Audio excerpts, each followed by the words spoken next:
ہندوستان کی سرزمین پر ایک ولی کامل کی آپ کو میں تاریخ اگر بتاؤں، جو سرکار سیدنا غریب نواز رضی اللہ تعالیٰ عنہ سے بھی 200 سال پہلے اس ہندوستان کی سرزمین پر تشریف لائے اور اسلام کی خاطر لڑتے لڑتے شہید بھی ہو گئے، اور جن کا لقب سلطان الاولیاء ہے، سیدنا سالار مسعود غازی رحمۃ اللہ علیہ، ان کے متعلق یہ فرمایا گیا وہ سلطان الاولیاء ہے، ہندوستان کے اولیاء اکرام کے بادشاہ کی حیثیت ہے۔ سرکار غریب نواز سے بھی پہلے آئے، لیکن ان کی عمر ان کی شہادت کے وقت 19 سال کی تھی۔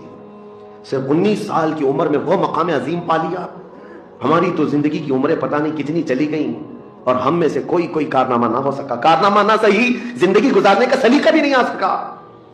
کارنامے نہ ہو تو الگ بات ہے، لیکن مسلمان تو بن جاتا کوئی نہیں۔ عزیزان گرامی وقار، میں آپ کو ایک بات بتا دوں، جو زندگی ملی ہے کچھ ایسا کر جاؤ کہ تمہاری تاریخ رقم ہو جائے، ورنہ قبرستان جا کر کے دیکھنا، وہاں تو لکھے ہوئے کتبے بھی مٹ گئے، قبروں میں کون سویا ہے ان کو بھی لوگ فراموش کر چکے، بھول گئے، سب بھول گئے۔ لیکن کچھ ہستیاں ہیں جو ہمیشہ آباد رہتی ہیں، یہ وہ لوگ ہیں جنہوں نے اس روئے زمین پر اپنی ذات کے لیے نہیں اللہ کی رضا کے لیے جیا کرتے تھے۔ جب سے بدل لیا تم نے ان زندگیوں کو، ان سے پھرے جہاں پھرا، پھر آئی کمی وقار میں، جو کچھ آج کمی ہے وقار میں۔ عزیزان گرامی وقار، وہ دور کیسا تھا جب یہ اولیاء کاملین تھے، ان کے ادوار کو آپ مطالعہ کریں یا پڑھ کر کے دیکھیں، ان کا درویشانہ انداز بھی کافروں کے دلوں پر ایک رعب طاری کیا ہوا تھا۔ جب سے بدل لیا تم نے ان زندگیوں کو، ان سے پھرے جہاں پھرا، پھر آئی کمی وقار میں، جو کچھ آج کمی ہے وقار میں۔ کہ امام حسین جب پیدا ہوئے ہیں اسی وقت میرے آقا صلی اللہ علیہ وسلم کے گھر میں حضرت ابراہیم کی ولادت ہوئی تھی، حضور کے اپنے بیٹے بی بی ماریہ قبطیہ سے حضور کے بیٹے پیدا ہوئے، ان کی عمر 6 مہینے کی ہو گئی تھی، اور حضرت فاطمہ کے گھر میں امام حسین پیدا ہوئے۔ آگے پیچھے تھوڑی سی ایک وقت ایسا آیا کہ حضور اپنے بیٹے کو لے کر بیٹھے ہیں۔ بیٹا کتنا عزیز ہوتا ہے، بیٹا اپنا بیٹا، 2 بیٹے پہلے حضور کے انتقال کر چکے تھے، یہ تیسرے بیٹے تھے حضرت ابراہیم، اور حضرت فاطمہ کے بیٹے حسین، دونوں کو چوم رہے تھے۔ جبرائیل آئے، کہا آقا اللہ تعالیٰ کی منشا یہ ہے کہ ان دونوں میں سے کسی ایک ہی کو آپ رکھ سکتے ہیں۔ اللہ اکبر، چنو تو کس کو چنو؟ ایک طرف بیٹا ہے اور ایک طرف نواسا ہے۔ میرے آقا صلی اللہ تعالیٰ علیہ وسلم نے دونوں کی طرف دیکھا اور جبرائیل سے کہا اے جبرائیل حسین کو میں منتخب کرتا ہوں۔ حضور پاک صلی اللہ تعالیٰ علیہ وسلم کا بھی یہ احسان ہے ہمارے اوپر، حضور کا یہ احسان ہے ہمارے اوپر کہ ہمارے درمیان آرام کر رہے ہیں۔ تم کتنے خوش قسمت ہو جب چاہو میرے مصطفیٰ کی حاضری کے لیے مدینے جا سکتے ہو۔ یہ سب کو میسر نہیں ہے، فرشتوں کو بھی میسر نہیں ہے، فرشتوں کی بھی باری لگا دی گئی ہے وہاں جانے کے لیے، ان کی عمر میں ایک ہی بار باری آتی ہے۔ تم فخر کرو جب چاہو میرے مصطفیٰ کے دربار میں جا سکتے ہو، اور اگر کوئی غریب ہے جا نہیں سکتا تو جہاں سے رویا وہیں مصطفیٰ تشریف لائے، جہاں سے پکارا وہیں میرے آقا آ گئے۔ یہ میرے آقا کی رحمت نہیں ہے تو اور کیا ہے؟ حضور پاک کی رحمت ہے کہ وہ ہمارے درمیان ہے۔ اسی لیے شاعر نے کہا تھا وہ ہر عالم کی رحمت ہے، کسی عالم میں رہ جاتے۔ وہ جنات کے لیے رحمت ہے کہ نہیں ہے؟ وہ فرشتوں کے لیے رحمت ہے۔ اللہ تعالیٰ کے 18,000 عالم، 18,000 مخلوقات کی الگ الگ دنیا، وہ رسول سب کے لیے رحمت ہے، سب کے لیے رحمت ہے۔ کسی بھی دنیا میں رہ جاتے میرے مصطفیٰ، وہ ہر عالم کی رحمت ہے، کسی عالم میں رہ جاتے یہ ان کی مہربانی ہے کہ یہ عالم پسند آیا۔ میرے آقا صلی اللہ علیہ وسلم ہمارے درمیان ہے، یہ اس سے بڑھ کر کے کیا فخر کی بات ہے۔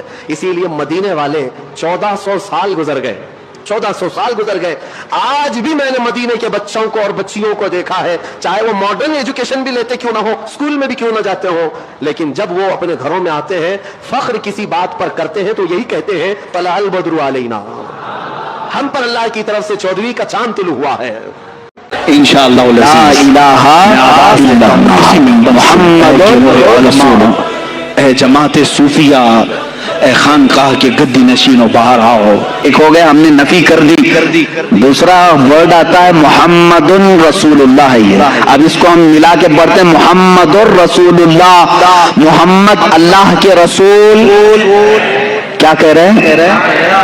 محمد اللہ کے رسول، پاسٹ میں تھے کہا میں نے، آپ ترجمہ کبھی کلمے کا یوں کرتے ہو محمد اللہ کے رسول تھے، نہیں ہمارا ہر بچہ ترجمہ یہی کرے گا محمد اللہ کے رسول ہے. یہ اس بات کی علامت ہے کہ رسول آج بھی زندہ ہے. یا رسول اللہ تو زندہ ہے واللہ تو زندہ ہے واللہ. میری چشم عالم سے چھپ جانے والے اگلا جو فتنہ آنے والا ہے نا وہ میں تمہیں بتا دوں. وہابیت کا فتنہ ختم ہو گیا, ابھی تقریباً ختم ہو گیا. یہ سلفیوں کا وہابیوں کا فتنہ ختم ہونے کے قریب آیا, لیکن جو اگلا فتنہ آئے گا وہ شیعوں کا فتنہ ہوگا, جو ہمارے سنیوں کے درمیان تصوف کے نام پر آئیں گے, صوفیت کے نام پر آئیں گے, اور یہ صرف حضرت مولا علی کرم اللہ وجہہ الکریم کے نام پر سب کو بلیک میل کریں گے. یہ کیا بتا پائیں گے علی کی علی کا مقام کیا ہے؟ آؤ سنو, سنی بتاتا ہے حیدر کرار کو وہ کیا مانتا ہے. تمہیں معلوم نہیں ہے حیدر کرار ہمارے لیے کیا مقام رکھتے ہیں؟ اے میرے عزیز, آج ہی میں نے جمعہ میں کہا ہمارا سلسلہ نبی تک اس وقت تک نہیں پہنچتا جب تک ہم علی کا نام نہیں لیتے. جو لوگ یتیموں کا مال ناجائز طور پر کھاتے ہیں وہ اپنے پیٹ میں آگ بھرتے ہیں اور ضرور دوزخ میں ڈالے جائیں گے. اللہ تمہاری اولاد کے بارے میں تم کو ارشاد فرماتا ہے کہ ایک لڑکے کا حصہ 2 لڑکیوں کے حصے کے برابر ہے. شریعہ کے دادا امام اہل سنت فاضل بریلوی کہتے تھے, اے جوانو یہ مت کہنا کہ یہ زندگی ہماری ہے, یہ مت کہنا یہ میری لائف ہے, مجھے انجوائے کرنے دو, میں جیسا چاہوں گا ویسا جیوں گا, یہ مت کہنا. بلکہ بریلی کے امام نے ہمیں یہ سکھایا, یوں کہنا دہن میں زبان تمہارے لیے, یا رسول اللہ بدن میں ہے جہاں تمہارے لیے, ہم آئے یہاں تمہارے لیے, اٹھے بھی وہاں تمہارے لیے. ہماری زندگی رسول کے لیے ہے, امانت ہے مصطفیٰ کریم کے لیے. اسی لیے میں کہتا ہوں اب فخر سے جیو گے, فخر سے جیو گے, ڈر ڈر کر کے نہیں.